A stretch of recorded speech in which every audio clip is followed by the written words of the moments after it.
Okay, I'm going to do the same.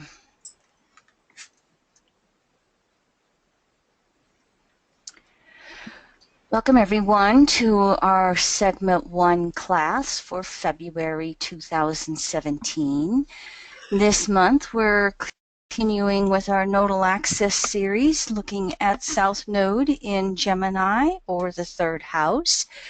Before we get started with today's materials, I'm just going to quickly show you our housekeeping slides and the various ways you can study EA with us through our podcasts, our Astro Library, or our multimedia course. Here's a slide on our Astro Library where we've gathered a dozen plus years of materials in 3 different sections, and you can see where you can subscribe 1 month, 6 months, 12 months, or do a monthly recurring of any combination that you can then cancel at any time.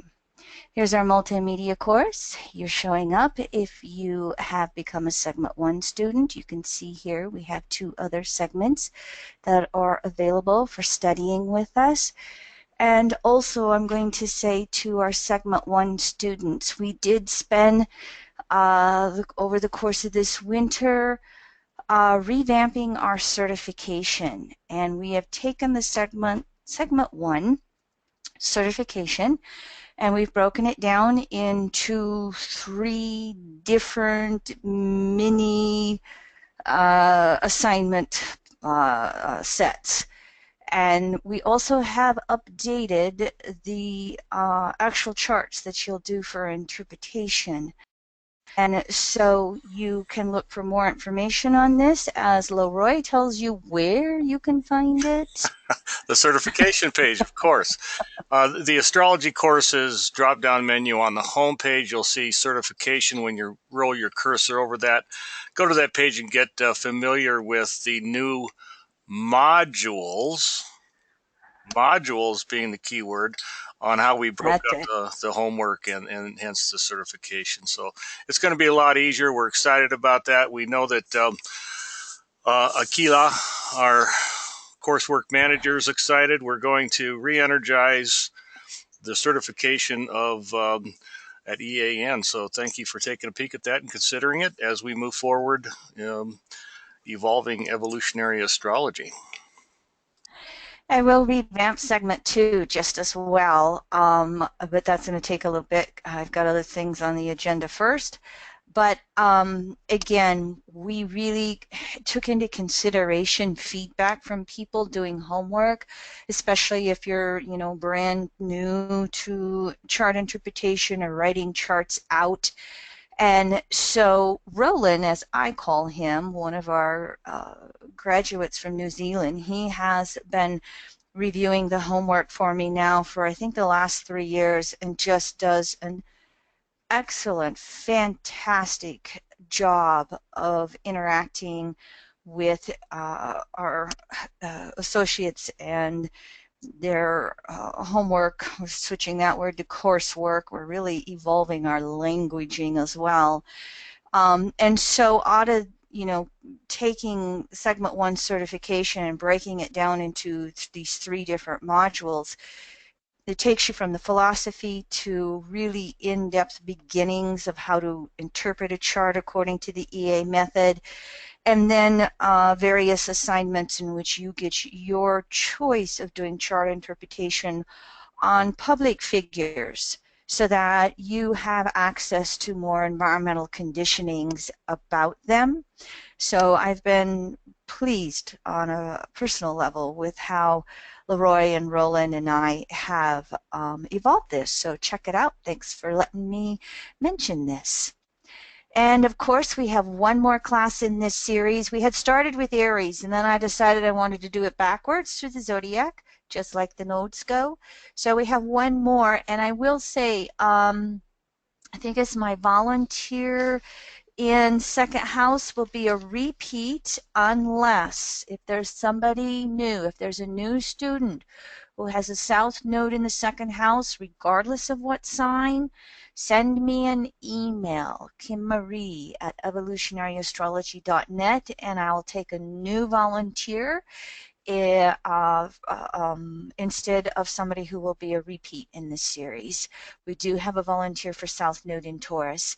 As this is the last class in the series, you can email me with future class ideas. I have some ideas on some of the basics, but I'm welcome to hear from you.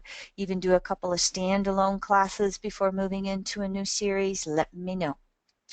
Okay, South Node in Gemini, third house, getting through with my verbosity. And by the way, Leroy has South Node in Gemini, 12th house. I have South Node in third house, Taurus. So today's class is going to be very germane and relevant to both Leroy with South Node in Gemini and Kim Marie with South Node in the third house.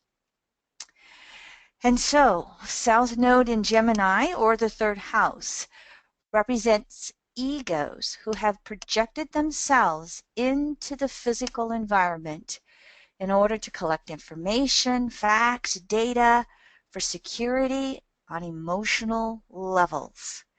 The more they know, the more secure they will feel.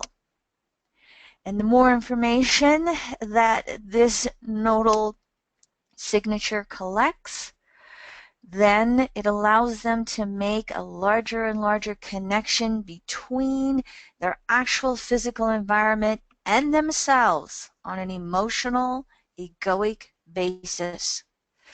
South Node in Gemini or third house egos will also create all kinds of new experiences in which they can expand any ideas or conceptions of who or what they are in relationship to their physical environment.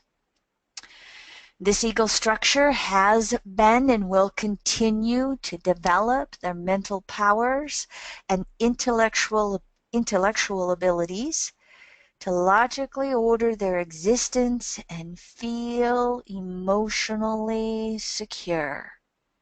So that process of names and classifications to objects and forms in the physical world allows them to understand it, know it, communicate it.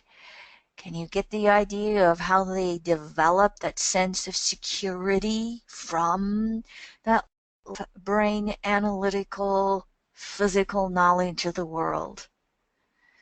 It also is the process of defining themselves and their relationship to the world. One of the distortions that can happen with this ego structure is that the intellect, the mental body, can be a substitute for the emotions and the emotional body. So depending upon what other, sign or house they have it in, for instance, with Leroy, he has the South Node in Gemini, but it's in the 12th house. So this is going to allow him to touch in with some of his emotions on an egoic level a little better than if, say, for instance, he had his South Node in Gemini in an Earth house or in a fire house. So you will have to look at that dual relationship of South Node in sign and house to see whether or not there can be a tendency to substitute the mind for the emotions, or you have a tendency to go more towards the emotions with water signs, water house combos to this ego structure. Now, Gemini in the third house in general is the need for the human species to name and classify the phenomenal or manifested world. And the process of doing this in general, it will allow for intellectual and emotional security. This is the label I apply to my world and my environment, and as I can give this name and meaning, I feel secure. So it relates to the need to also then know the physical laws of the world in order to understand how it works on the physical plane. So this ego structure is coming from this process and doing this in various ways. We'll look at a couple examples here as we're moving along. South Node in Gemini or third house egos desire to experience all kinds of different circumstances and situations of their own making. In other words, they come from and they will also move into this life with a natural intellectual curiosity that allows them to build upon who they thought they were and who they think they are now.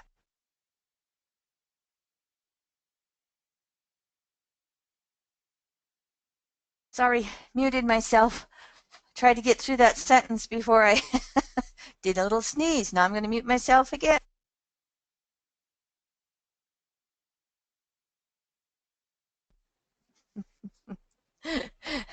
Thanks, I'm back. Okay, so, all right, click. There we go. So our natural intellectual curiosity is, again, this need to understand the world and how it works. And from that, then learning to understand it in larger and larger frameworks. So a South Node in Gemini or the third house ego has had a need to accumulate a storehouse of facts and information about their world in order to then build a logical framework of ideas that will rationally and empirically explain the relationship of their world to the physical world. In other words, the ego of the past here has not been to understand the deeper meaning of these facts. So what we're bringing into picture here is physical laws versus metaphysical laws. And Gemini third house is that physical environment. And Sagittarius ninth house, it is the metaphysical environment. Meta, beyond physical. So South Node in Gemini or third house egos, their focus has been and will be upon facts that are verifiable through the physical senses. That's South Node, the ego of the past. It's the South Node of the moon. And that's where we get that emotional connection to the ego, that emotional self-identity, self-image of who we are from our past that creates some of the deepest emotional security we come in with. When it is in South Node, Gemini, or third house, that emotional security then is linked to the ability to logically order or know the environment we've manifested into. The ego comes into the physical environment. And again, for any beginners, the soul always comes through an ego. The soul is the more unconscious part of self, and the ego is the more conscious part of self. Just reflect for a moment on your own South Node in any sign or house. Whatever you know about that sign or house archetype, it's sensible. It's known. I can relate to it.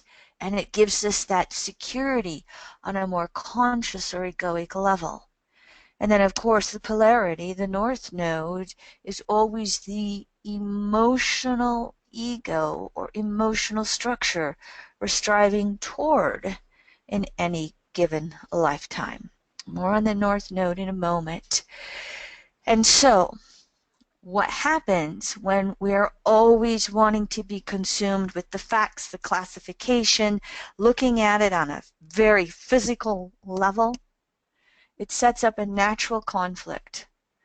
One, this ego structure has a desire to expand that intellectual framework and it cyclically leads to situations where any new information will directly undermine any existing emotional foundation,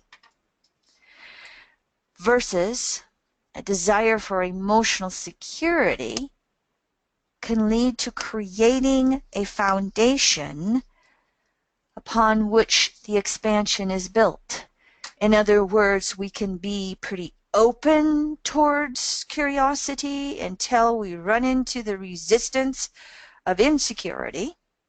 The existing foundation becomes threatened, or we're very selective in what information we choose to bring in our point of view in order to have that emotional security foundation remain secure.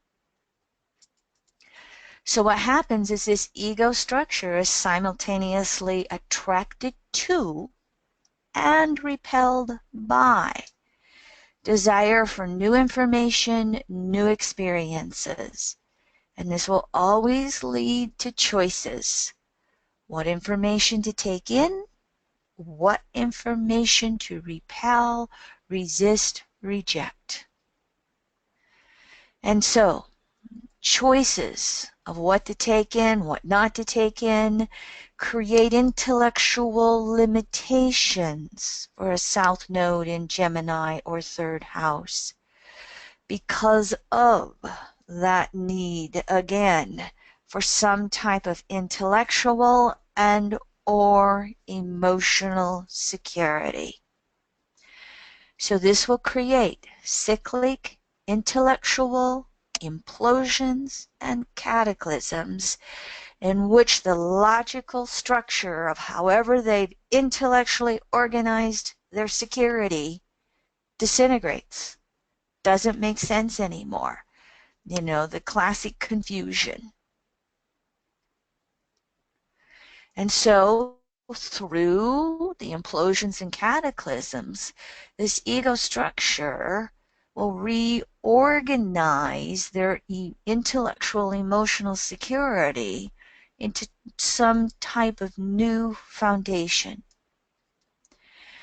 Now, the intensity of the intellectual and or emotional implosion is directly in proportion to the degree in which the individual has taken in information. So if we have a total identification with some new idea, there will be a total metamorphosis of that foundation on security levels. If there's been minimal identification with any new idea, then there can be less of an implosion and less of a metamorphosis taking place. Now, these cyclic implosions and cataclysms are also caused when the intellectual framework has become limited or stagnated to the extent of preventing further growth or expansion.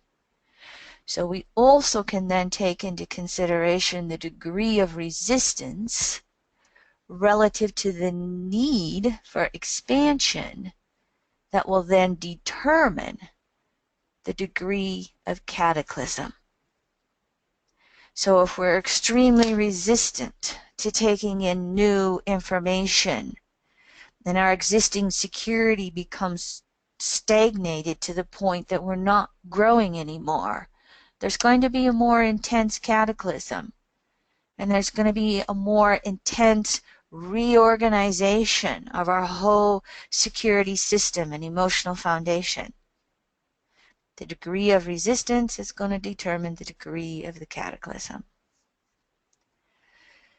So, this ego structure's evolutionary pressure to take in new information and generate new experiences can also create an intense degree of perpetual restlessness. The restlessness compulsively drives these individuals onward for ever new information and experiences. It can also be the change just to change because this ego structure can easily become bored. They need to be intellectually stimulated to evolve emotionally. And it can also be restlessness when they are stagnated and stuck in a sense of being open to looking at anything. An interesting little tidbit that's popping into my mind right now, and for those who are not aware of it, Leroy and I also share moon in Scorpios. So we have composite moon in Scorpio. So that creates an emotional bonding, similarity, intenseness when we explode emotionally at each other. Cataclysm moves over, thank goodness. However, that south node, the ego from the past, with his in Gemini and mine in the third house, we have noticed in our 15 years together. Luckily, we live in a more rural area in the mountains, and we have what we call our walk and talks. We the energy just builds up living together, working together, playing together, so that almost every day that weather permits, we have to get outside and take a walk. There's that Gemini third house movement. And it's amazing how, as close as we are, we still find something to talk about.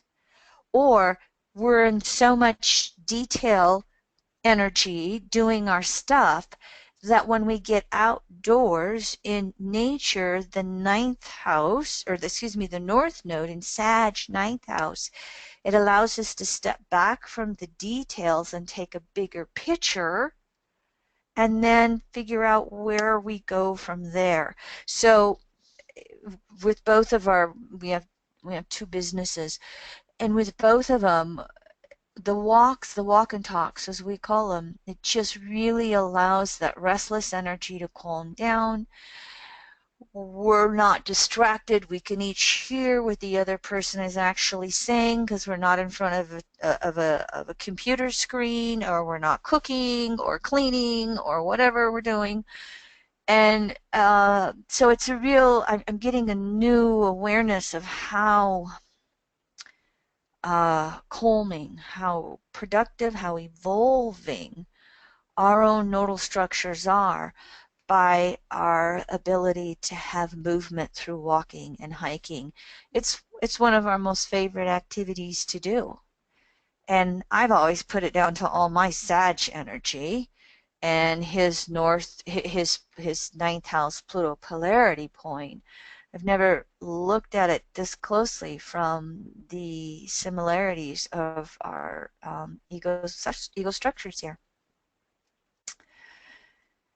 So South Node and Gemini are third house egos, need relationships with others in order to process themselves. That's just what I was saying here.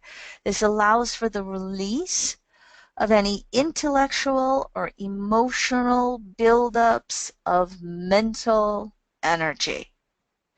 We've also been doing some walking and talking, and we get a lot of political stuff out of the way so we don't have to burp it out so bad on our weekly podcasts. It also offers ways to bring in new information. This is both for the soul that has a south node in Gemini or third house and the partner. And the partner doesn't necessarily have to have their south node there. You can also, though, take this nodal structure into extreme, and these can be people that are compulsive talkers. And I'm so grateful to you, Leroy, for not being a compulsive talker, and I hope you feel the same way about me. And so these interactions, the verbal interactions with others and written, creates the need to adjust their ideas. Here's that evolution of how you create and know your world. Can you keep evolving and expanding with that? Sometimes it's going to create situations where these individuals may feel like they will never know enough, chasing one more fact or class or book or experience, etc. They always need more facts to explain themselves and their world. And when they get caught up in that, in which it's one more detail, one more fact, they can risk disintegration of the information they're taking in and the experiences they're having and the communications that are taking place. And disintegration is a result of a lack of a composite way to relate all the facts and information together and to each other. In other words, that polarity point, which is the north node in Sagittarius or the ninth house. So what can happen with this south node ego structure is we can have individuals that end up with no center or foundation through which to complete a composite picture of their life, and therefore a sense of emotional security. South Node in Gemini or third house egos can also exist in revolving perspectives, looking for one fact or experience that puts it all together, or in its extreme, when they get lost, disintegrated, confused, egos that are desperately searching for one fact, one experience that will identify everything and anything in order to reach that intellectual and or emotional security. And again, what this South Node ego structure has to realize, there's never going to be one fact that puts it all together. It's never going to happen from that left brain, analytical way. They have to move over to a center that recognizes the polarity point, movement, that it's not one thing they can identify with that then remains there all the time. Leroy, the doorbell's gonna ring. It's just FedEx delivering a package. And so what really comes for this ego structure is recognizing the foundation is in movement itself. So we'll talk more about that ninth house polarity of that right brain intuitive understanding of it. But before that, it's recognizing that life is perpetual cycles of contraction and expansion. And the evolutionary basis for movement of the center is to eliminate any intellectual limitations and the emotional security attachment to those limitations.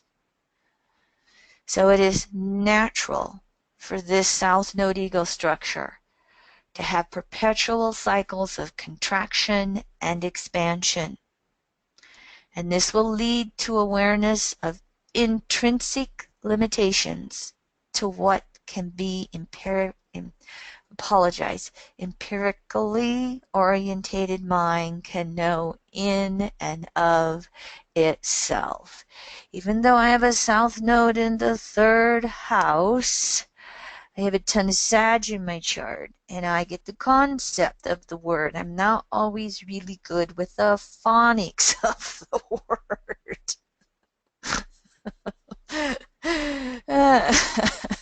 So as we move over to this polarity, North Node in Sagittarius or ninth house ego's emotional intent is to develop the intuitive faculty, as opposed to only an intellect that is primarily concerned with empirical facts.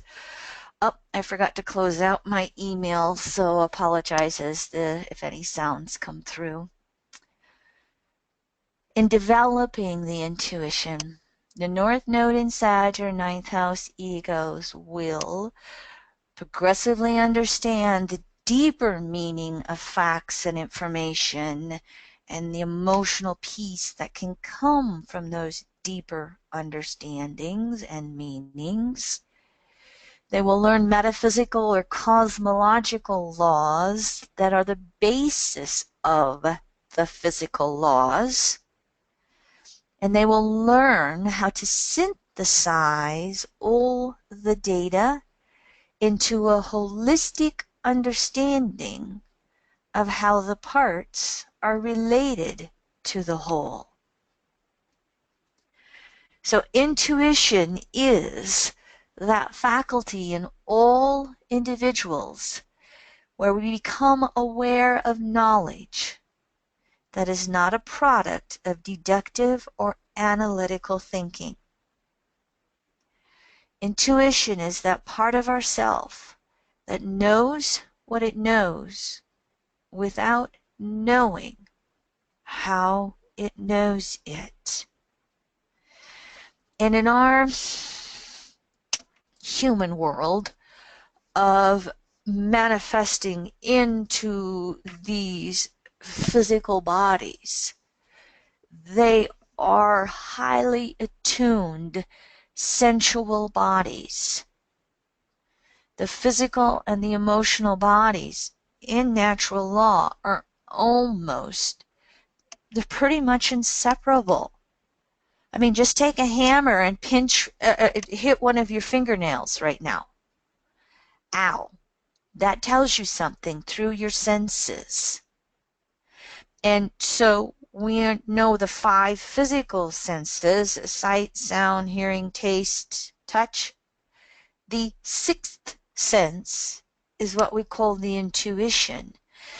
And I always say the way to trust the intuition is through the emotional body, through the gut, through what you get from the solar plexus or the heart chakra, what you get that comes back to your body on that physiological level, which is that blend of physical and emotional.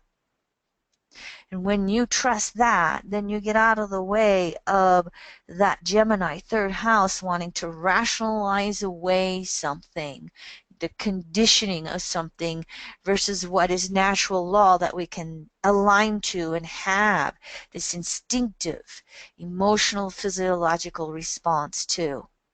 So intuition is that 6th sense. It is our ability, we're really tapping into natural law on our human level. And due to the 8,000 years of patriarchal conditionings, we've overridden it for lifetimes. And most of us in the pursuit of evolutionary astrology are working to return to natural law, which means return to trusting our intuition and trusting it through a sensual level as well as a physiological level. So intuition is a necessary development for North Nodes in Sag or 9th house egos to learn how to quiet their constantly busy minds. This allows them to tune in to that intuitive part of themselves that is naturally plugged in to universal truths. North Node in Sag, 9th house egos can harness and quiet the mind by aligning with one comprehensive philosophical or metaphysical system that makes sense to them on a gut level. So this allows then for that intuitive emotional alignment with a holistic principle in which all of the facts and details and pieces of information may be given a bottom line. The pieces of the puzzle fit together. This allows for facts to be synthesized to reflect the truth of any particular philosophy. It also allows for a consistent interpretation of facts in the world around them. Now, some North Node and Ninth House or Sag egos will create their own bottom line philosophical principles. This could easily be the individuated state of consciousness, but it's not limited to that. When they create their own bottom line philosophy, it will become the basis for arguments of the rightness of their facts. There can be a tendency for this philosophical system to not align with anything outside of themselves. It's a system that doesn't work out in the world. It works for them, but it doesn't work outside. Some North Node and Sag or Ninth House Eagles will align themselves with multiple philosophical systems. New Age, Buddhists, maybe some alternative Christian system. It'll be the basis for selecting principles then from each system that will align with a pre-existing point of view they do not want to release. And they will then again synthesize these systems into their own brand of philosophy. In this case, it may align outside of themselves with some ways, and in other ways it may not. Excuse me, I'm going to go in and shut this off because it is in my face. It's actually in my ears. Okay. Sometimes we'll have a North Node in Sag or Ninth House ego that will make a total commitment to one philosophical system outside of themselves that they are just intuitively drawn to. In this case, then, it starts to allow for a necessary bottom line. It starts to give them a voice of personal authority that can then be linked to some type of authority system outside of their self.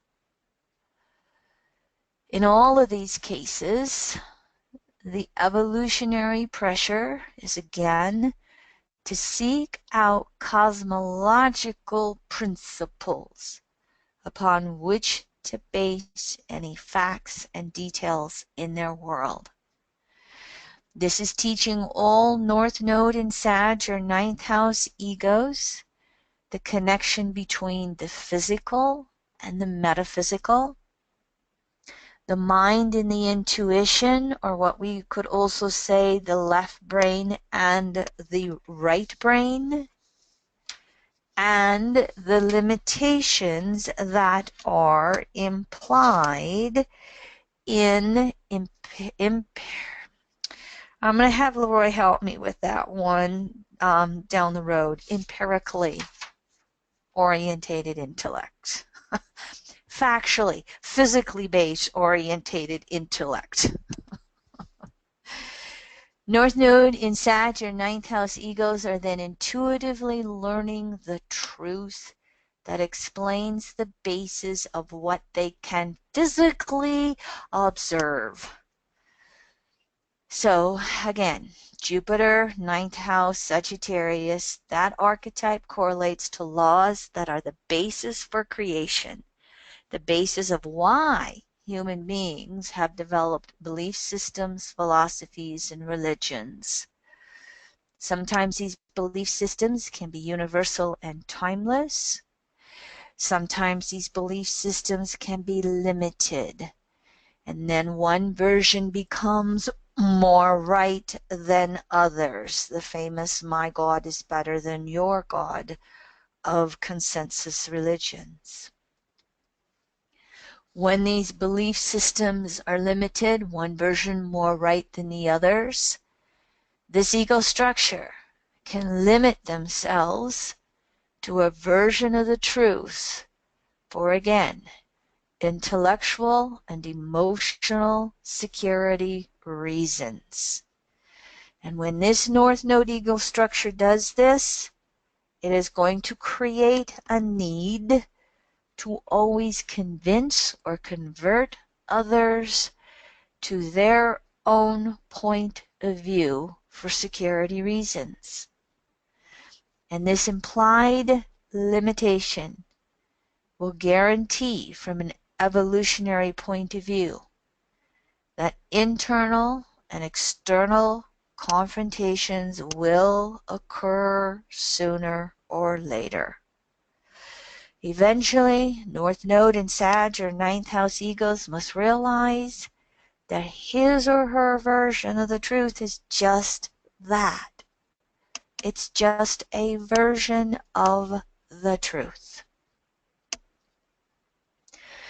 Now, the issue is not which version of the truth this North Node ego structure is attracted to. It is considering that version to be the only valid system. It's okay to link up to a version of the truth as one philosophical system to evolve this North Node in Sag, or ninth house. That's part of that path from consensus to individuated to spirituating. But it becomes an issue when we think that version is the only way. And this can happen consensus, individuated, and spirituated. So when this North Node ego structure recognizes this issue, they will not need to defend their own philosophies.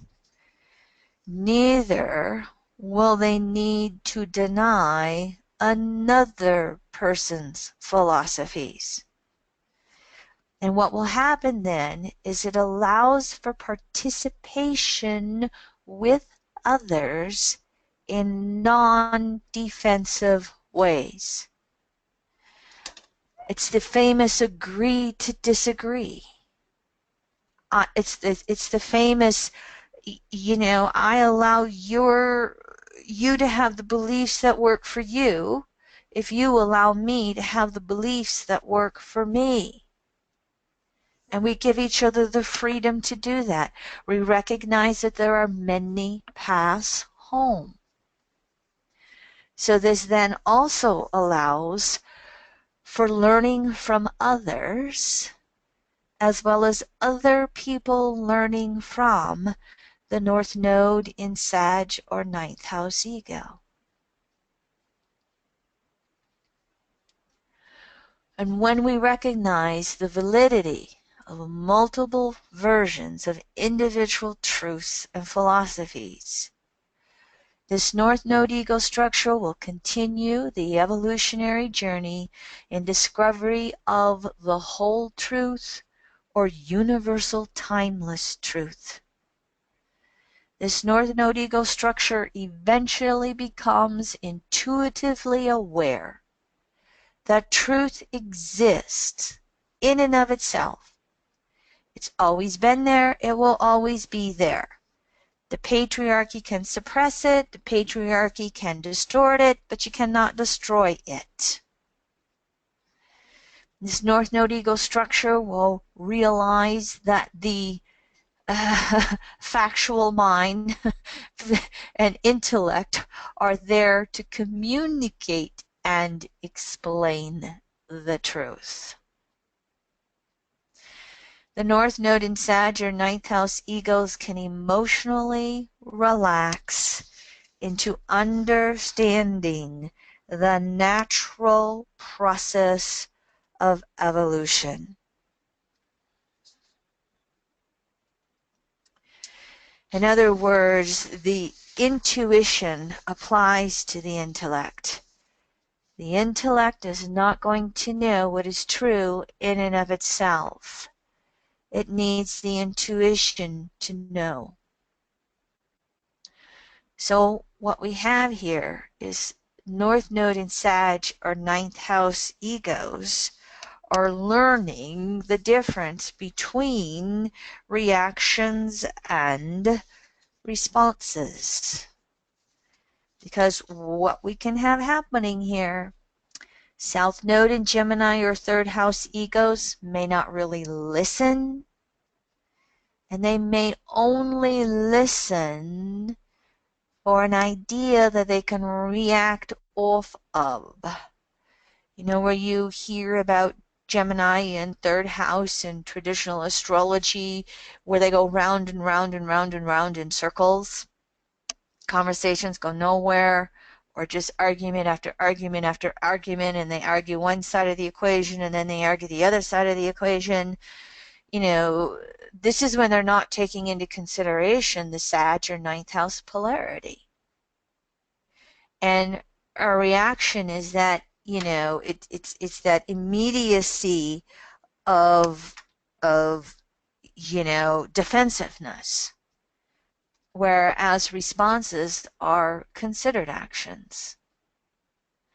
We could also have situations where the South Node Gemini third house ego is just concerned with spewing off the facts of their ideas onto other people, with, again, not taking into consideration any feedback that is coming at them. We can also have situations here following that where this ego structure, North Node, Sag, ninth house, is just going to walk away or totally shut the other person down.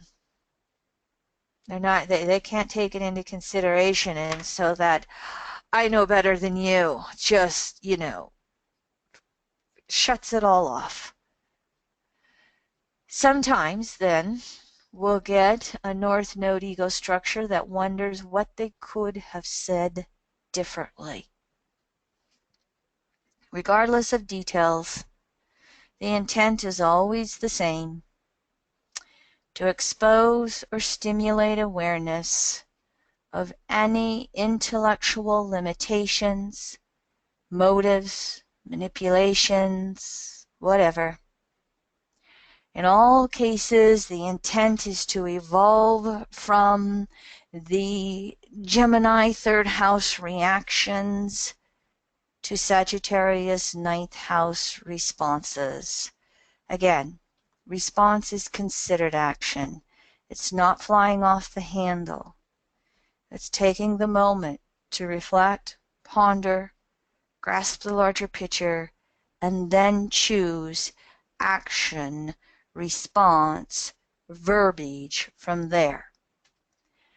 So when we look at responses being considered actions, this North Node ego structure is learning when to speak and when to listen.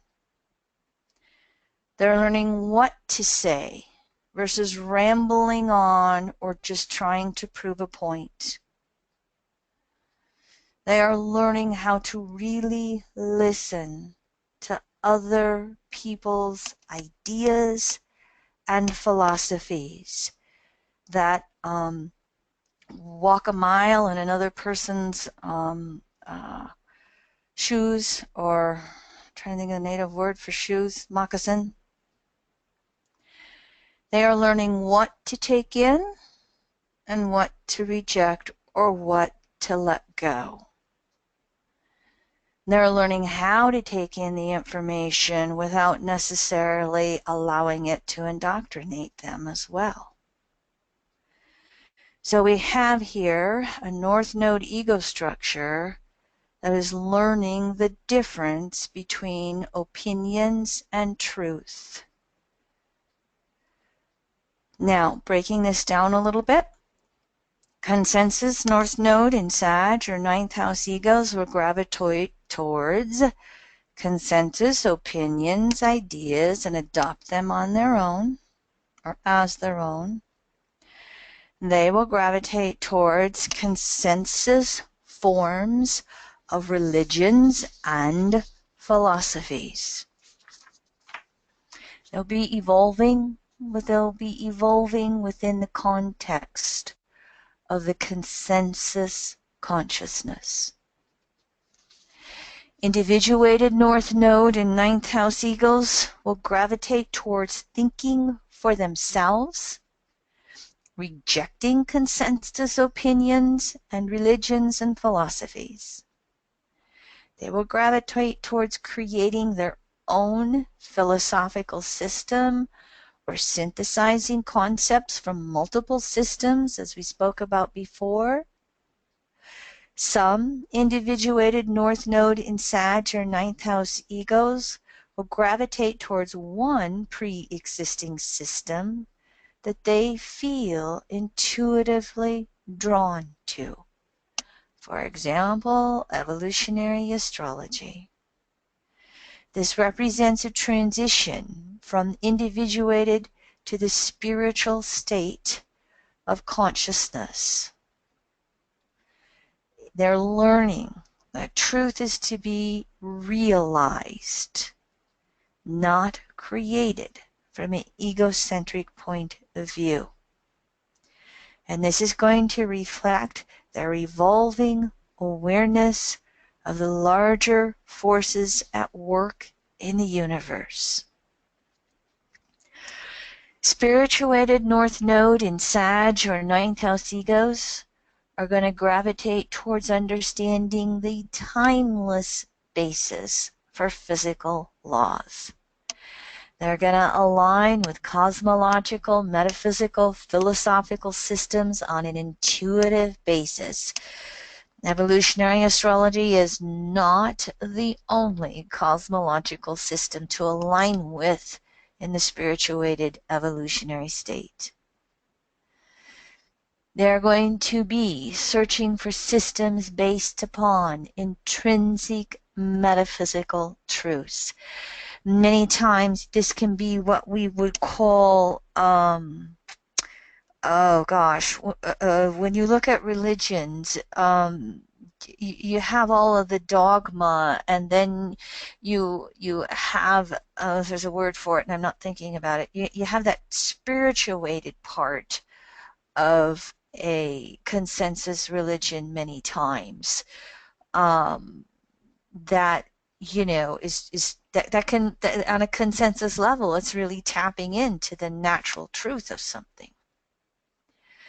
They will search for systems that are known through metaphor, analogy, parables versus facts and mindless repetition of various prayers or sentences in the written word. We can still have limitations here if there is a denial of other philosophical systems as wrong. Because in the broadest sense, evolution is recognizing the unity of all paths leading to universal, timeless truth. Okay, that is it for my slides. And so I think we have two charts here.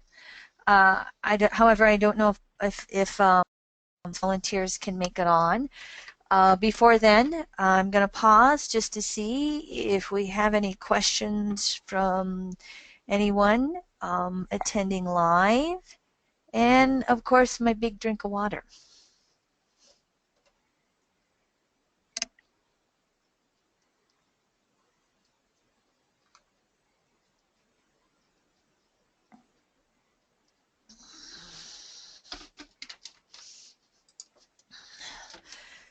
And my Leroy is quiet.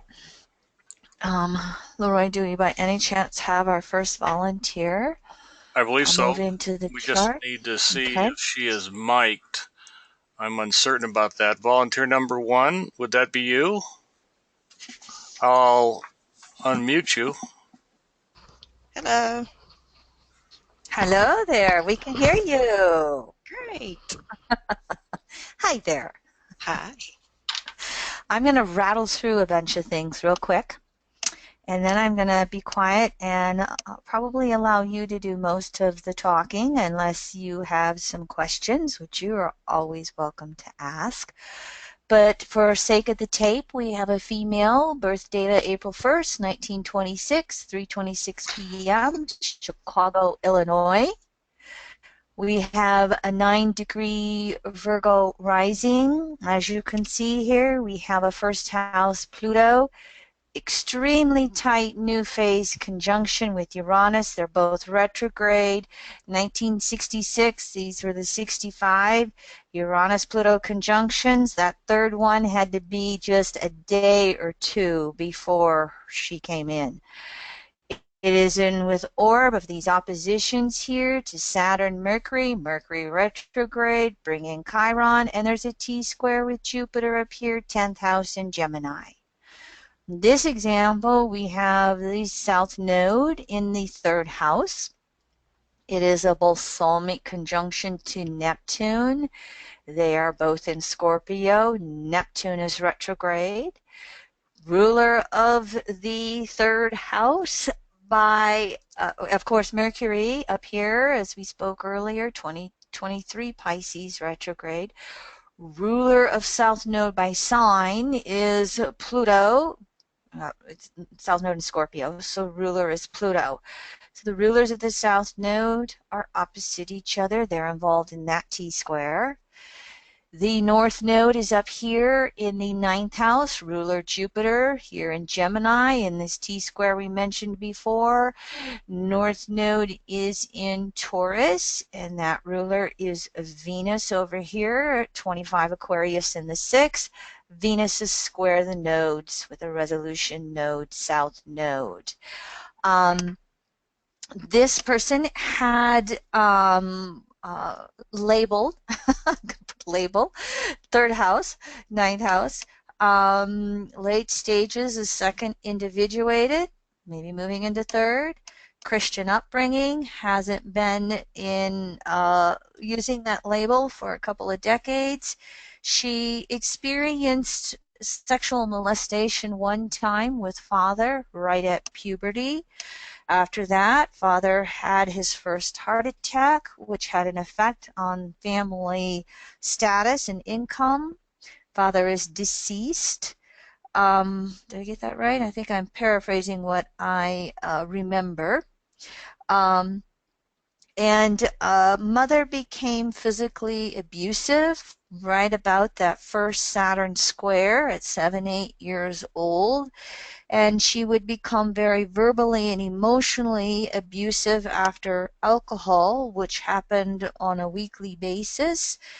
This person left home at 18. She was an only child, ended relationship with mom in the last 3, 4 years. She's currently a housewife. She stopped working in 2007 after paying off her house and debts. Second marriage, the first marriage, husband abandoned her, was able to get a divorce after several years, has no idea what happened to him. Currently in second marriage, she doesn't say how long. She was in the military with the first marriage. And so I'm just going to, well, like I said, I'm going to give this background information, and I know you've been studying for a bit. So I'd like to hear from you, honey, and just giving me some feedback and listening to class. What's been striking out at you the most in listening over this last hour? And I'll put in my 2 cents here and there. Put you on the spot, third house. Yeah, really. uh, I've been in my second marriage now. We just celebrated our 12th year in January. Um, As far as the third house, and I don't know if it's because of the Neptune conjunction, Mm-hmm. the third house has always puzzled me, and really this nodal axis in general. Um, I can talk a lot, but that really only comes if it's a topic that really interests me. Um, in terms of philosophy, um, I'm quite different as far as my family, so Mm-hmm. that I'm sure contributes a lot to the dysfunction and the breakdown in the relationships.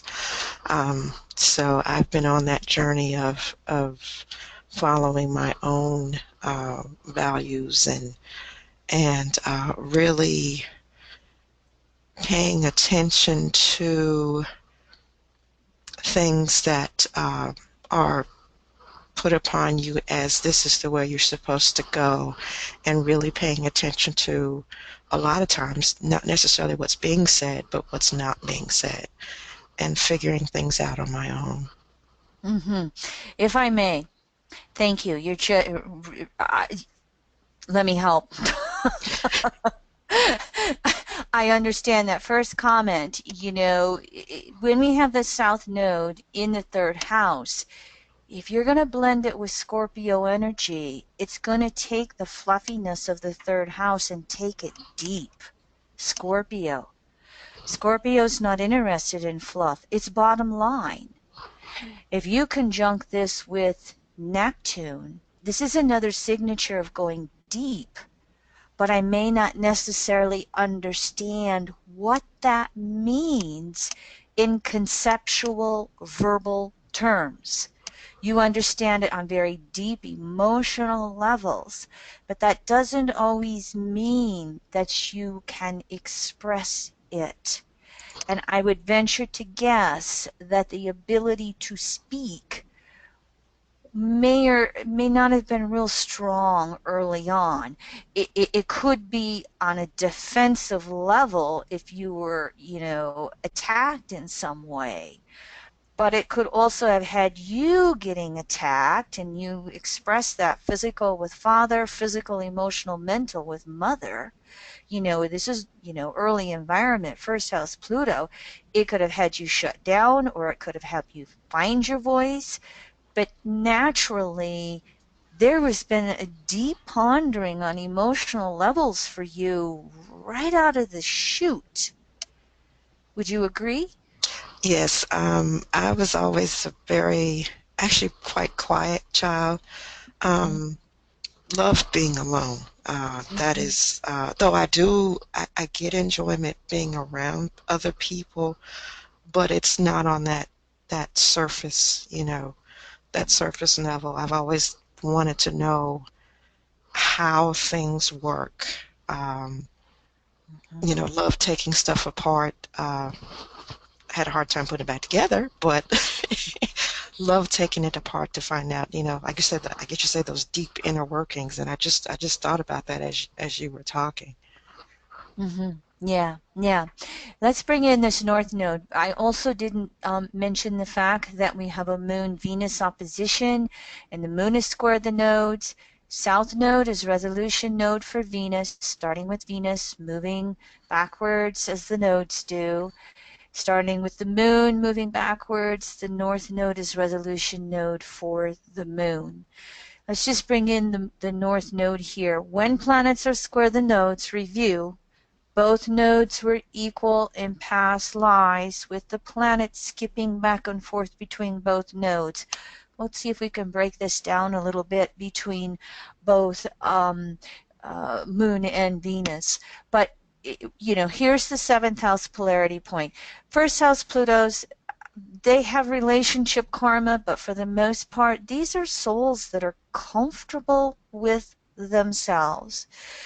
And if they get to the extremes of being loners, sooner or later that loneliness propels them to the polarity point where they're so hungry for relationships and can be distorted into taking the first person that comes along. Hmm. Or in this case, it may be a fair amount of projection onto partners. That's the Pisces here, and the seventh house part. It's a double signature projecting, okay? And not really seeing the reality of the partner. They could take the words that the partner says on face value. They could get intuitive hits of not listening, retrograde, and then suffer through the wounding and disappointments of the non-existent partner. In your case, a partner who literally just disappeared off the face of the earth. Very true. So there's the polarity point that goes on here, and I brought up the polarity point for you and everybody because then this polarity point becomes achieved and activated in tandem with the developing ego, the north node. And this north node signature, again, we've heard all the things about pulling us forward on intuitive and philosophical levels. And with that north node in Taurus, it's going to bring in the signature of needing to do it inwardly, alone, at ninth house, out in nature. Just being able to have quiet time and enough time to ponder. Okay, Taurus Taurus can get stuck with its pondering, but the ninth house is going to counteract that. So Taurus then sometimes it just literally needs the physical time to move through a subject, to move through it on emotional levels. So when your Aries soul, and again, there's been resistance to relationships, so these retrogrades are propelling you over here into this. Okay, I don't want to be in relationship. It's too hurtful. Okay, whether it's father or mother, square the nodes, or the partner, and yet this is your intent. What can happen here again with these signatures and just this polarity point in general is the confusion will come in between what's mine, what's theirs, who are they, who am I. And you can have the best of relationships. Congratulations on a Jupiter cycle, by the way. You can have the best of relationships going on, and this evolving ego structure is still going to need its privacy and alone time to ponder deeply and get clarity on what's mine and what is someone else's. Let me pause now. Is this correct for you? Yes, and that is what was a big problem in the home environment, of getting that alone time. And before we had our break in the relationship, she admitted to me that um, she thought she had a problem with, because she said even as a baby, I seemed to want, I guess, that alone time. Now, I don't remember any of that, but she said even as a baby that I didn't seem to bond with her like other children bonded with their mother. Mhm. And she also admitted to me that she was jealous of me as a child when I confronted her. I said this was right at the break of the relationship. I confronted her as to why, she treated me the way she did, and she said that she was jealous of me. And that just really, took me back. It's something that I've always sensed, Mhm. but it's still, it's like it's still like somebody punched you in the gut to actually Mm-hmm. hear it, to actually now know that it's true. Mm-hmm. You sense that it's true, but in the back of your mind, you're kind of hoping that maybe it's not.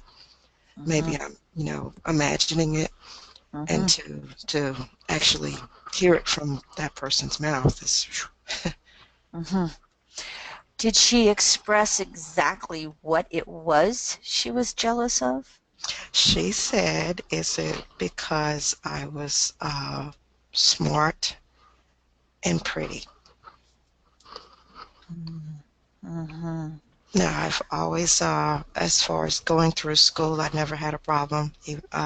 And that's one of the things that you always hear about Mercury retrograde, and especially Mercury conjunct Saturn. But I never had an issue in school, and I was skipped one grade. Um, Went from the sixth to the eighth grade.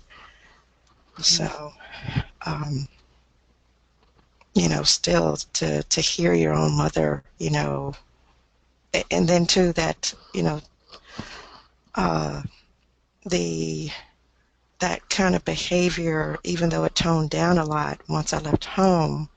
Uh, but when I first got married to my first husband for about 3, 4 months, she wouldn't speak to me at all. I'd moved away, of course, um, and of course ended up I left in sort of a huff because the behavior started again. Mm-hmm. That was going on in childhood, and I'm like, hey, I'm grown. Was in the military. I'm not going to put up with this, so I left.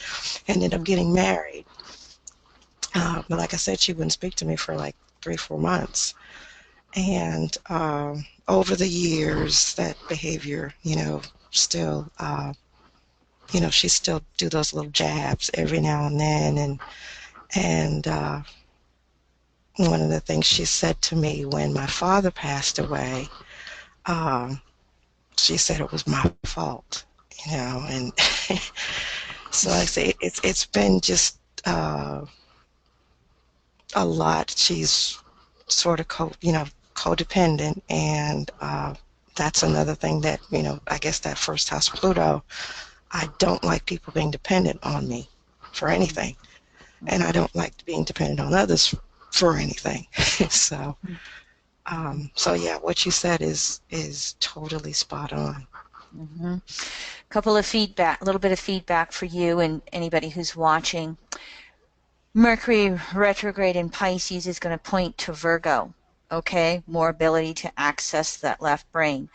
Mercury Saturn doesn't necessarily mean that there is a lack of mental abilities. It's you putting some discipline in. Also, Uranus Pluto conjunction here. Uranus rules the brain. The Uranus Pluto harsh Uranus Pluto aspects, I'm not going to say harsh. Uranus Pluto aspects can be intellect because again, Uranus is an air sign, okay? It's the individuated unconsciousness. And if you put that into, and Jeffrey Green would sometimes say Uranus was the brain of God, okay? Neptune, the heart of God, Uranus, the brain of God. There is a strong intellectualism too Uranus. And this extremely tight conjunction right here, honey, it's combust in the astrology world. When a conjunction is less than a half a degree, they call it combust. And so this is yeah, don't put yourself back on the intellect. You have several signatures, and these are in the T square to Jupiter and Gemini, which Jupiter being in its opposite sign, there can be a bouncing back and forth between left brain, right brain, switching, confusion. But Jupiter and Gemini can go in and access the left brain when it needs to, and then go back to the right brain. So you have signatures that counteract some of the things you may have read in traditional astrology, okay? Okay. I want to just then speak a little bit about this moon, moon square the nodes. And These are the skip steps literally with mother. The thing that I was picking up on as I've been listening to you, and the reason I asked the specific question, what exactly did mom say she was jealous of? Her feedback is probably quite valid. You were smart and you were pretty. I also think that there could have been a jealousy of your self-reliance. Even though you may have some relationship karma that you are working out, you're not that codependency. You probably weren't needy with your mother. This nodal signature here, again, lends itself to more deeper philosophy. Neptune mitigates South Node in the third house flightiness. Scorpio mitigates South Node in the third house flightiness. This brings in a deep intuition as you learn to access it more and more. Okay? The North Node here, the Taurus distortions, you shut that down. In order to survive, you could have lost your life for speaking up on the truth. So it's created the skip steps in your own self-reliance, in your own emotional self-reliance. I better not shine here. I have to remain anonymous and lost in the crowd so I don't get hurt, or as Jeffrey Green would say, the axe always falls on the tallest tree. I can't stick out. And so I've wandered on from the subject of mom because I think that part of your relationship karma is you holding yourself back, and you've created some intense experiences in your environment. I have a tendency to think from an evolutionary necessity perspective to wake you up and to get you to claim your own power. And I have a tendency to intuit that you're more in the third stage individuated, honey. You're probably, not that you didn't experience the rebellion of second stage individuated, but that was kind of that Reader's Digest process moving through everything this lifetime to then find yourself in that third stage individuated and transitioning into first stage spirituated. You must give yourself a little more credit. Thank you. It actually makes sense because as I was learning, and I joked with some friends of mine, learning astrology, and I've joked with some friends of mine that I ran across. Happened to be another Aries Sun, Virgo Rising, Leo Moon person, and we were talking back and forth as far as the fourth house Pluto transit, and that's what I said to her. It feels like this transit feels like a fast forward of everything I was not able to get as Pluto continued to move through the first, second, and third houses. Mm-hmm. And it felt like a crash course in moving through all of that. Oh, well, and anybody who has, a first house Pluto, and Pluto below the horizon, if you look at Pluto, taking 248 years, so 125 years to just make it through the bottom half of the chart, it really doesn't move out of it. So there's an intense personal growth on soul levels that take place here. And then it really was activated around the time that Pluto transitioned over this. And so Yes. you also have been deeply processing all of the emotions that you maybe tried to brush through third house south node. Mm-hmm. That's the thing that the third house nodal structure would do here with Scorpio. Oh, that's too deep. I get too lost. I'm not going to look at it. And Yes. first house Aries runs through it. Same Yes. thing reiterated by the moon here. To I need to go emotionally deep for myself to move past the confusion of running on to the next thing. So you have that ability to go deep, but this nodal structure also gives you that ability to rush through something. And even Venus, the ruler of the North Node by sign, even Venus in Aquarius. Aquarius will sometimes just brush across the surface in, uh,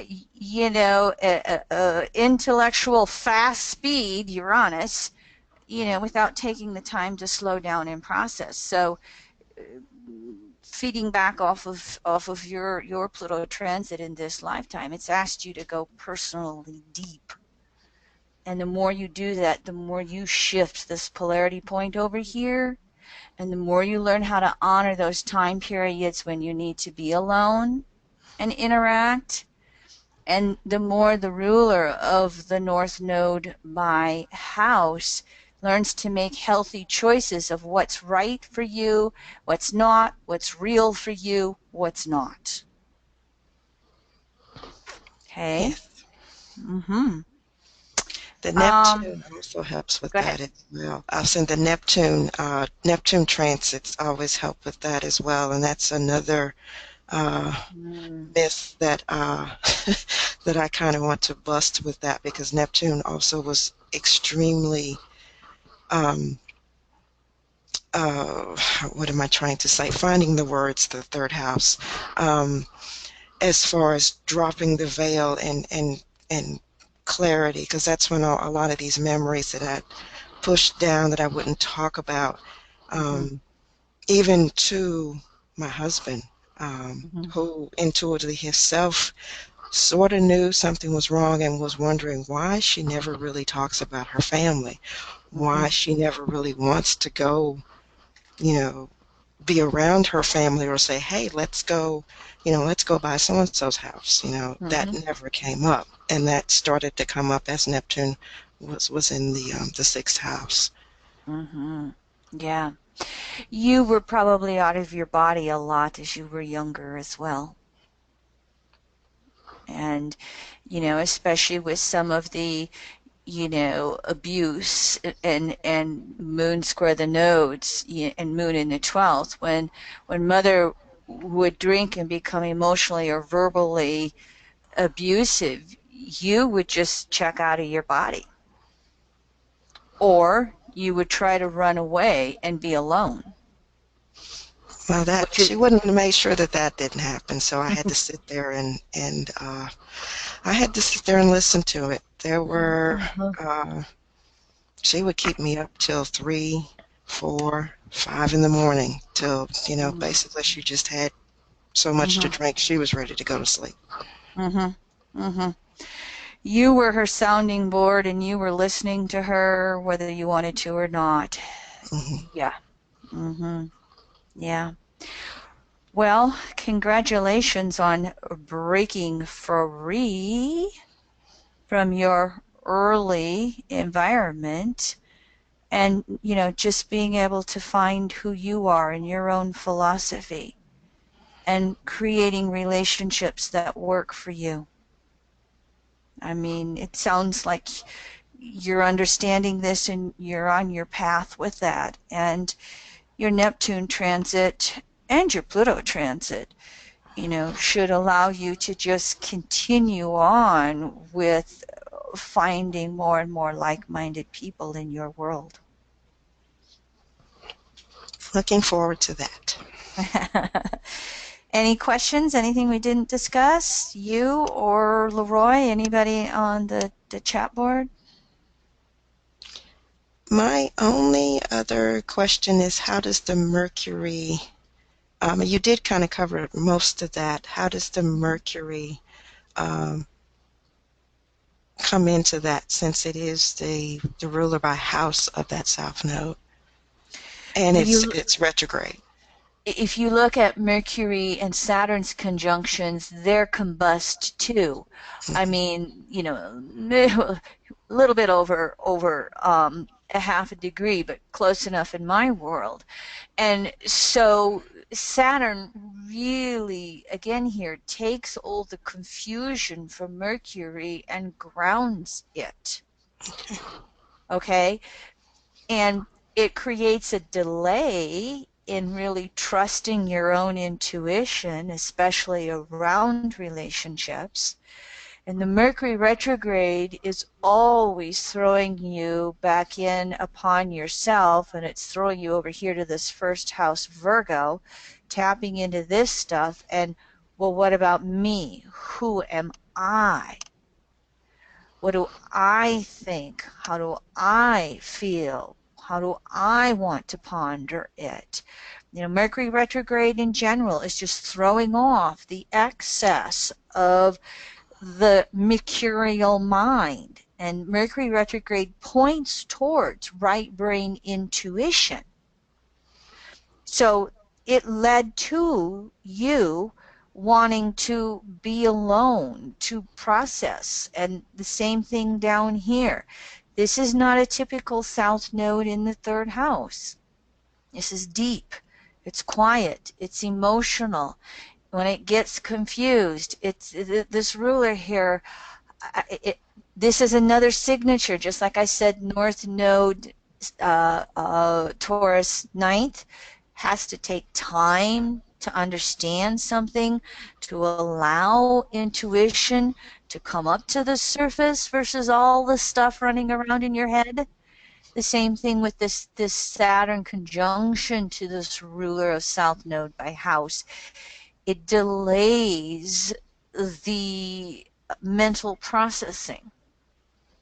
It can increase the confusion, especially early on. But you've had time now to go, okay, I don't have to solve this immediately. I can just take the time to process and ponder, and whatever I need to know, I'm going to recognize it sooner or later. And the more that Mercury can relax into that, the more it allows all these emotions and intuition to surface, the more it can activate that North Node on deeper understandings. Make sense? Yes, it does. Thank you. And that makes me feel now I'm a lot more comfortable with that because that is something that I recognized. And that's why I asked the question because I wasn't sure if I was reading that correctly. And Mm-hmm. that I'm noticing too, I have to make sure the people that I initiate relationships with understand that the people that I have initiated relationships with in the past, including the familial environment, did not understand that process. Mm-hmm. So Right. now at least what I was thinking is I feel like, oh, okay. It's that equation that I say we either learn by example or contrast. And you got a lot of that first house, seventh house contrast. Hmm. The Leo Aquarius, the Aquarian contrast. So, well, thank you very much. I Thank you. appreciate you allowing us to look at your chart. Oh God, I've not been paying any attention to the time. Is our second volunteer, was she able to make it on by any chance, Leroy? There you go, volunteer number 2. Are you there? I'm not sure if she's mic'd. I've unmuted her, Kim. So Okay, well, you two work with that, and I am going to move into the chart, and if she can speak, you're welcome to interrupt me. Our second volunteer, July 28th, 1956, 7:54 a.m. in Elgin, Illinois. 2952 Leo rising, 12th house Pluto, 27.5 Leo. Solar eclipse on your Pluto ascendant, my dear. Hi, we can hear you. Oh, good. Okay, good. just figured it out. All right. And I know that you were rushing home from some obligations, and so you may have just tapped in recently. So I'm going to rattle the details of the chart. Were you able to listen in on any class today? I was not. Okay, then let's not worry about that, okay? I'm going to rattle off your planets and your background, and then I'm going to start us in with some of the interpretations from the material today, and I'll make sure that I stop and zip my lips and get some feedback from you, okay? Okay, sounds good. All right, thank you. So, and by the way, happy early eclipse. I hope it gives you all kinds of beautiful new beginnings and creativity. If for those anybody who's not remembering, August 21st of this year, we have a total solar eclipse across the U.S. at 29 degrees, 28, I think 28:52 Leo, so 1 degree inside your 12th house. And so this time we're going to look at the South Node in Gemini at 6 degrees in the 10th house. The ruler by sign is Mercury. It's over here in a wide Leo stellium, 12th house. Mercury's 15 degrees Leo. You see that we've got some opposition from Chiron retrograde at 9 degrees Aquarius. The ruler by house, 10th house, is Saturn. Saturn is down here in the 4th house, retrograde at 26 degrees Scorpio. And the North Node, remember the nodes, reverse through the zodiac, reverse through the houses. The North Node 6 to 26 is a balsamic conjunction to Saturn, okay? So ruler of the South Node by house conjunct the North Node. In general, a ruler of the South Node conjunct the North Node pulls the ego of the past forward. It means that that planet has been working to develop the North Node in past lives, and it's continuing to work with that. Balsamic conjunction, what have we got to finish up and resolve? We'll get into that more. The North Node in this case at 6 degrees Sag, the ruler Jupiter is over here 4 degrees Virgo. It is inside the first house, conjunct the ascendant, and it is a new phase conjunction to this 12th house Pluto. The ruler of the North Node is 4th house. North Node is in the 4th house.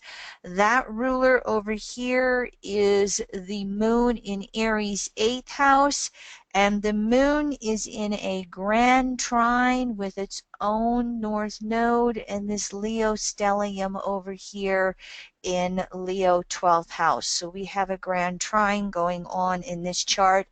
I will point out we also have Neptune trine Venus, trine the descendant. We have a grand trine going on with the descendant Neptune Venus as well. This chart has 2 grand trines in it.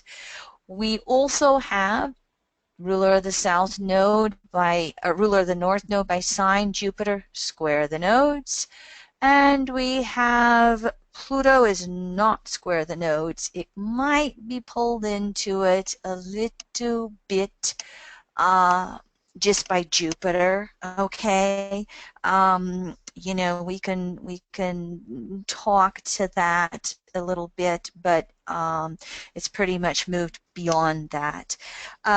This person, 3rd stage individuated, 1st stage spirituated, raised close to Chicago, so access to the big city, liberal Protestant church, brother 4.5 years older, definitely a karma mate. When they were young, he did make one partial advance. I'm saying partial. It was awkward. She rejected him, and nothing ever came of it. Has had many spiritual interests, Hindu, shamanism, paganism, Buddhism, blah blah. Parents middle class, mom stay at home until middle school. Mom was not demonstrative, very uptight about appearances. Father worked for an electrical company. His family had a farm, loved going to the farm. Republican father, but the household tolerated both Republican, liberal. I'm thinking father's gone, mother is in mid 80s. Background in theater dance, dancing, teaching, running a dance company, 30 plus years of body work, massage, energy, deep tissue, orthobiotomy, craniosacral. Our third house list, Reiki, FMT, blah, blah, blah, blah, acupressure, manipulation. Oh God, is that south node in the 10th house? Let me see how many occupations with my hands can I have. Jupiter square the nodes, though. Jupiter's dance. uh, Early marriage in the 20s, college. It was, there were issues, could not get pregnant, house fire, lost pets, led to the divorce, was quite stressful. It looks like you've been married 20 some years to the current husband, engineer, struggles with intimacy, two adopted children from China, daughter 1997, son 2002. Didn't really take care of yourself when you were busy raising the kids because husband was gone most of the time, so you had to do both the mother, father roles. I loved this last comment. Husband voted for Drumpf. Is that how we're pronouncing it? Drumpf? Yes. That's a play on the T, everybody. And so it's a little stressful between her and husband right now. Okay, so that's the big background. So I'm going to just jot down, a few things, and then I'm going to see if you have feedback or questions from me as well. Just in general, with Pluto being 2 degrees, 2 to 3 degrees from your ascendant, this is the tail end of the 12th house for 4 planets total in the 12th house. This is like a lifetime in which you're really resolving a fair amount of karma.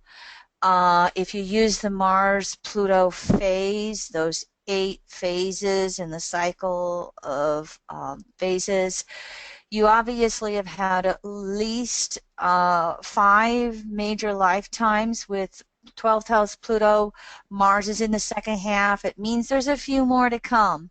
But you can definitely speed up this phasal relationship and cut directly to the cross quarter, last quarter, balsamic in future lifetimes if you will it. Because this again is really what is it I need to resolve in regards to unfinished business with relationships and with yourself, and really finding your ability to rebirth your belief systems, rebirth your intuition, rebirthing your creativity. The late descendant here, this is what I call 30 degrees Leo, which we thought was Donald Trump's chart until somebody came up with a new time period in 951. Bill Meriden, a financial astrologer who worked with Trump's second wife, Marla Maples, and her daughter, Tiffany, and they both have personally told Bill Meriden they must have used a financial astrologer. Trump was born at 951. So, but for you here, being way beyond, let's say, third stage consensus president, you're really shifting all of this stuff from ego to soul. And you're really learning how to surrender the resistance of Leo here into I will, my will, divine will. Now, I took a little bit of time with this because Jupiter is square the nodes, and the nodes are applying. If the nodes were 4 degrees, it'd be exact. If the nodes were 2 degrees, Gemini, Sag, they'd be separating. The nodes are in a pretty tight, applying squares to Jupiter. Jupiter square the nodes, skip steps with the intuition, skip steps with being able to assimilate and incorporate life experiences in general. But you have Jupiter in Virgo, so this is going to be skip steps also with, I would say, the intuitive incorporation of everything. You know, that Jupiter in Virgo is going to want to go after the details until you get frustrated first house, and then you just throw it all up in the air. So what have we done here with this Jupiter square the nodes, which is the ruler of the North Node? These nodes have went back and forth between left brain, right brain for many lifetimes.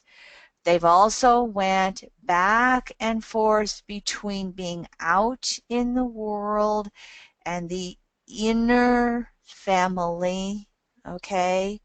The inner world of staying home. This whole combination here, okay? And then the North Node being balsamic to Saturn, which is one of the rulers. This is probably the signature of the scar tissue in the womb. Okay? Mm. Uh-huh. Okay. Okay. Was it scar tissue in the womb or the ovaries?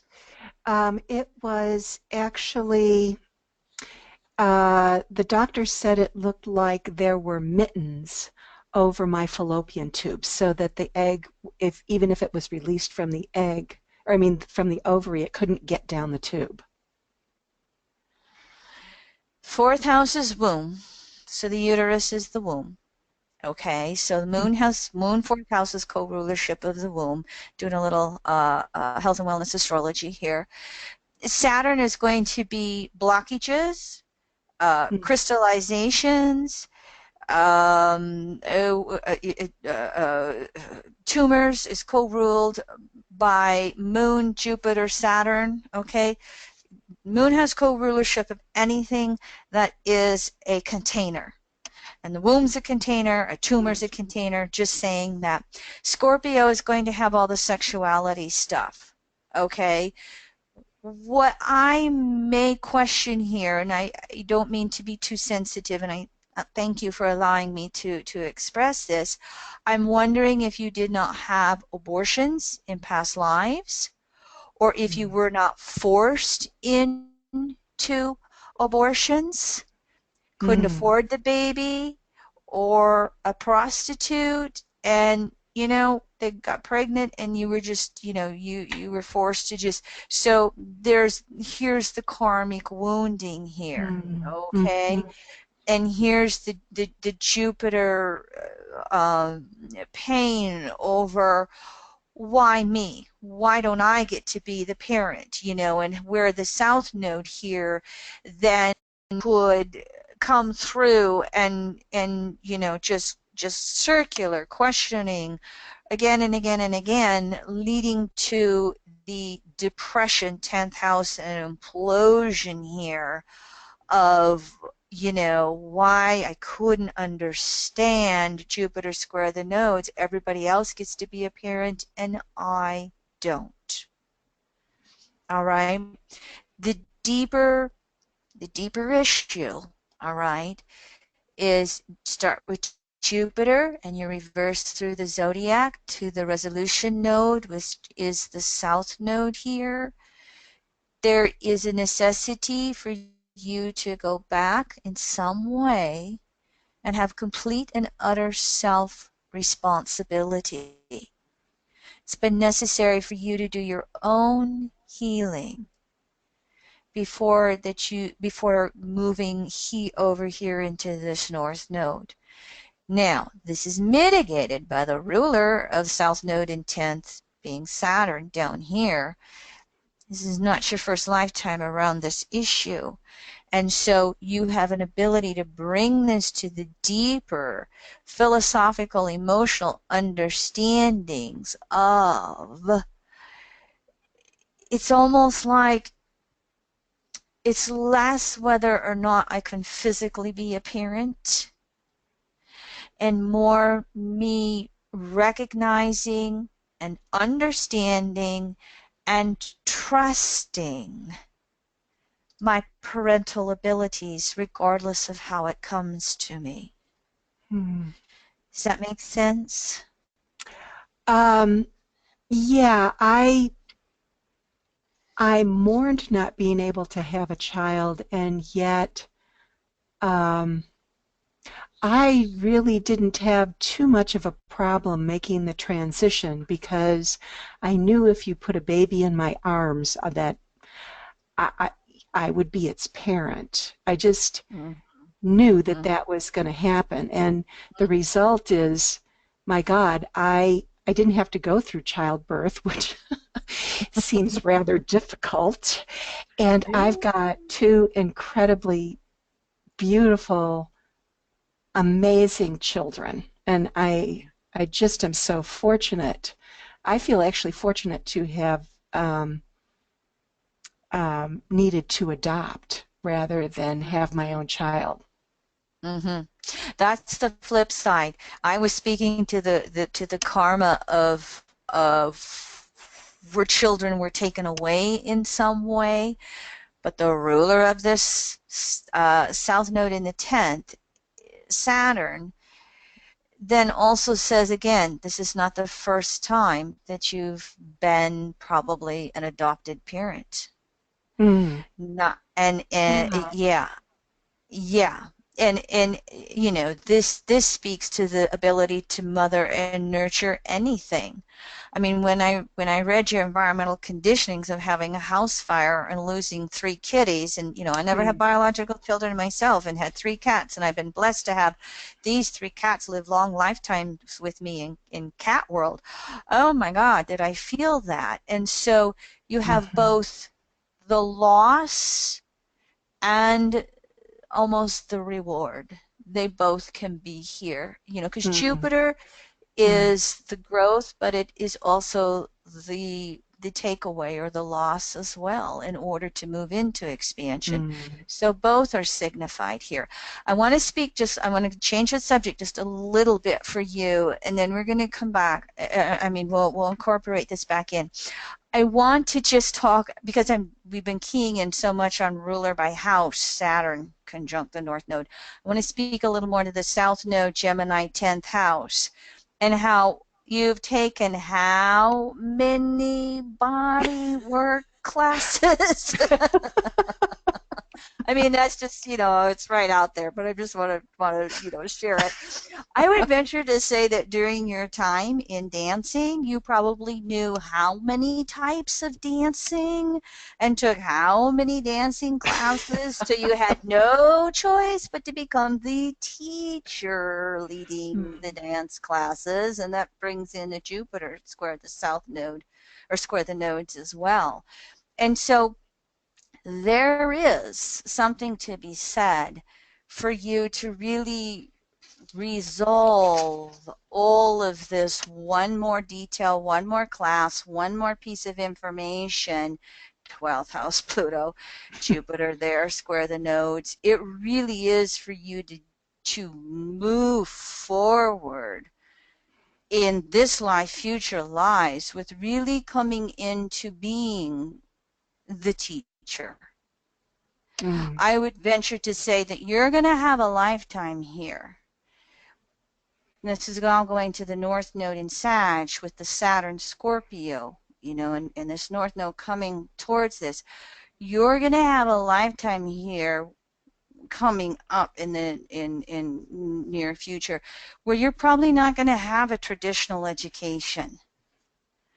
And you're going to have to be comfortable with knowing that you know what you know without having to have this little piece of paper or that little class or that little whatever. And I would invite, I'm not going to say preach, third ninth. I would invite you to start really honoring that conceptual truth about yourself. In other words, understanding some of the wisdom of what you really do know and is birthing out of you, so that you will come back with the emotional self-reliance to really be that teacher. Hmm. Understand?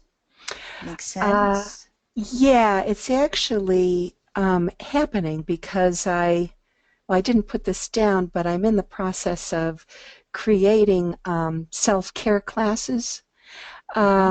and going back to teaching right now because I'm noticing when I do body work that there are so many people that do not know what to do at home for themselves. And so I'm wanting to teach that and ultimately a self-unwinding so that people understand how to unwind um, issues on whatever level, spiritual, mental, physical, emotional, that they are, I've just intuitively done that all of my life. Well, well, probably since my first craniosacral class. Mm-hmm. But I know that I know that people can do this. I mean, this is a wonderful gift, and I really want to share it and teach that to people. That, I get it. I get it. Home self-care. Yes. And taking everything that you've learned and having an integration of it. Here's the ruler of this, north node by house, moon, you know, starting new things, but with the grand trine in fire signs, creativity, water houses, the emotional, intuitive hits on how to do it. I could really see that being something that you would bring forth on a creative level. Hmm. Oh, that's Yeah. really nice to hear. Well, the other thing that to look for with this North Node signature, it's possible that the creativity is not limited to children, physical. It's limited to, you know how when we look at Leo in fifth house, it's creativity, and yes, some of the greatest creativity is giving birth to a child and having a child, but it's not the only way we're creative. And so that may have been a skip step for you as well here. Lifetimes of royalty in which all you could do is give birth, or lifetimes of having to take care of all your siblings and you never got to be creative for yourself. So there could be a part of the signature here Mm, that are all your creative babies. hmm. Got it?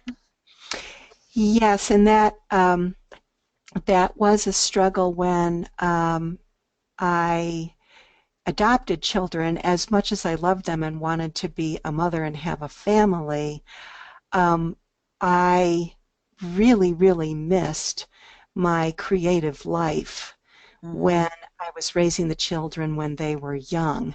And I struggled with that greatly because I felt guilty about not really appreciating them and yet being so missing of my creative life that it was, and then not getting much of a break because my husband was, out doing his thing, Mm-hmm. making money for the family. And so that was a very, very difficult time for me. Mm-hmm. Mm-hmm. Jupiter square the nodes is going to be skip steps with the freedom issues as well. Hmm. And you can see with this Jupiter first and the nodes here, 4th, 10th, career, family obligations, Mm-hmm.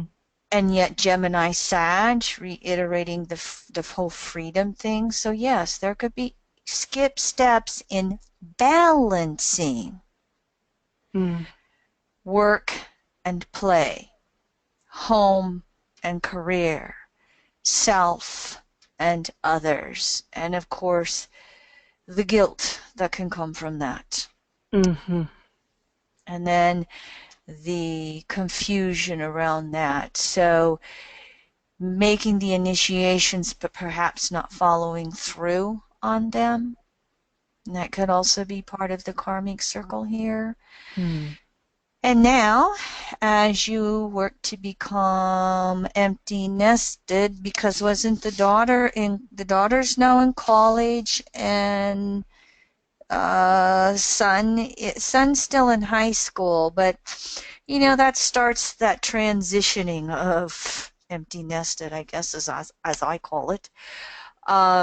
So this is allowing you more and more time, real freedom to Mm-hmm.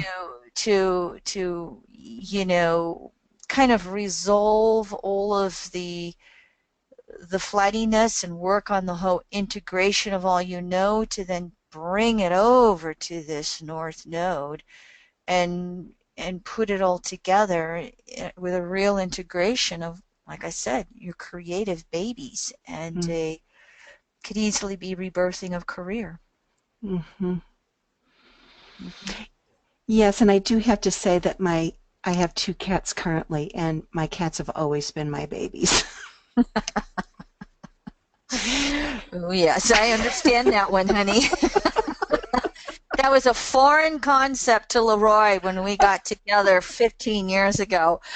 I told him, "Oh, you have one kid, I have three cats. We may be equal." I still understand. And My oh, Jupiter is animals, okay? Jupiter is that natural world. So Jupiter, Mercury are the two rulers of the animal world. Mercury Mercury sixth house Virgo, and Jupiter ninth house Sag. mm. Hmm. So questions or comments, anything I haven't addressed from you and or anybody who may be listening? I'm sort of wondering about the. It always seemed to me like the Chiron in the sixth house in Aquarius really spoke to supporting the body work, my career in body work as well. Yes, totally. You've been wounded around your healing work, okay? And the retrograde is breaking you out of the wounding, Hmm. and it's Mm-hmm. and it's pointing towards the creative inspiration that can come from source energy here.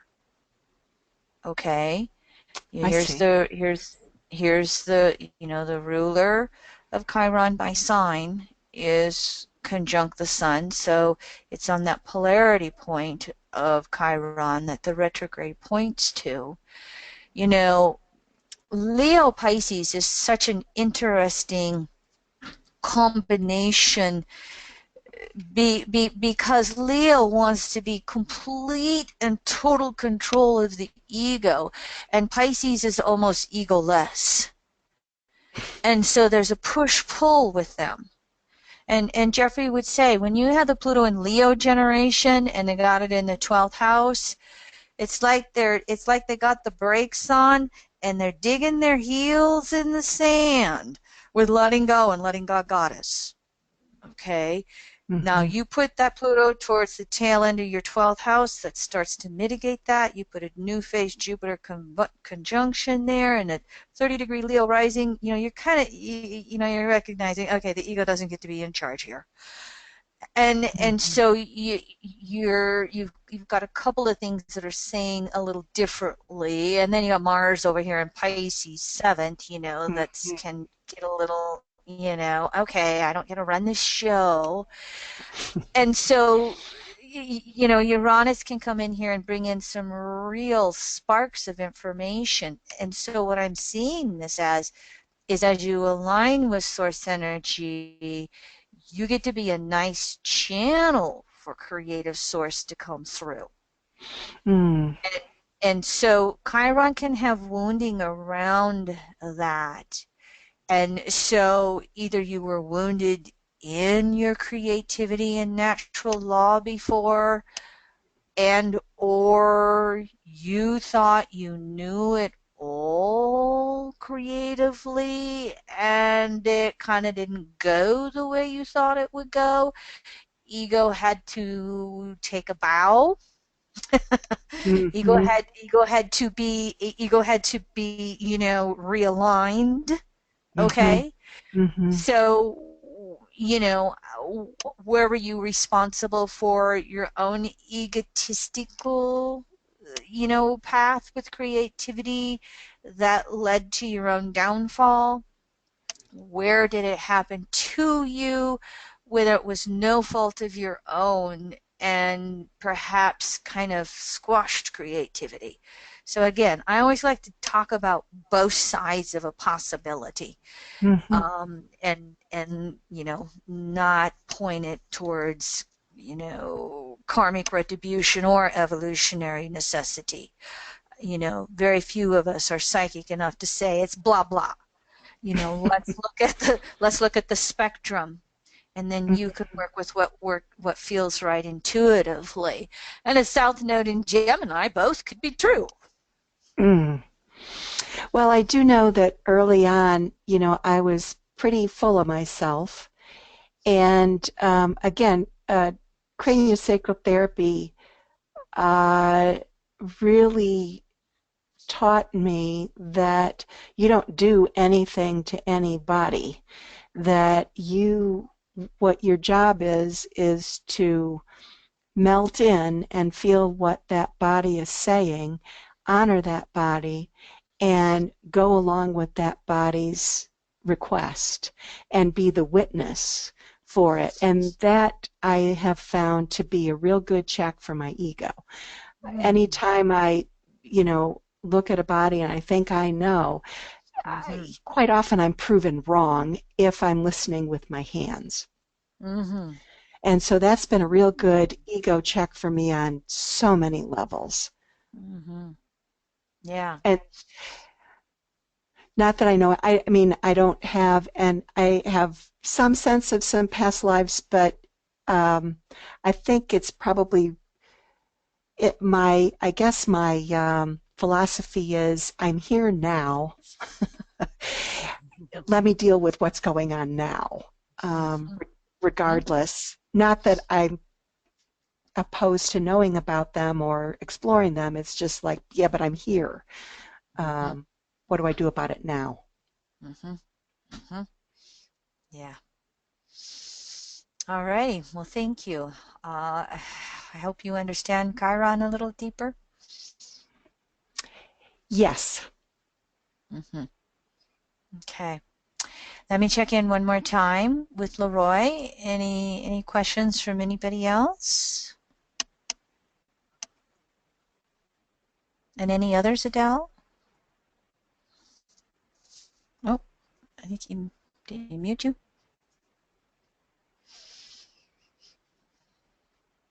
Do I have a Leroy? South Node in Gemini, calling Leroy.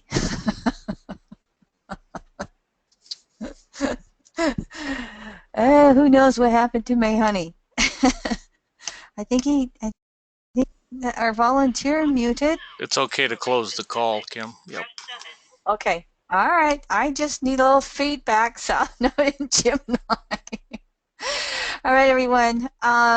We have one more class. I want to thank both of our volunteers, by the way. One more South Node in Taurus or second house. Right here, I have a volunteer, but it's a repeat volunteer. So if anybody has, no, second house. If anybody has a newer student having South Node in second house, email me. I'll take a new volunteer instead of a repeat. You can email me on future class ideas. And here's the public webinars coming up. Our Venus retrograde, April 27th. Then, believe it or not, another Mercury retrograde. And Leroy, you haven't seen this one, but I set the class for the nodal axis in Leo Aquarius, which is coming up in early May. All right, everyone, thank you very much for tuning in. Happy Valentine's Day to all of you. And have a great month. We'll see you next month.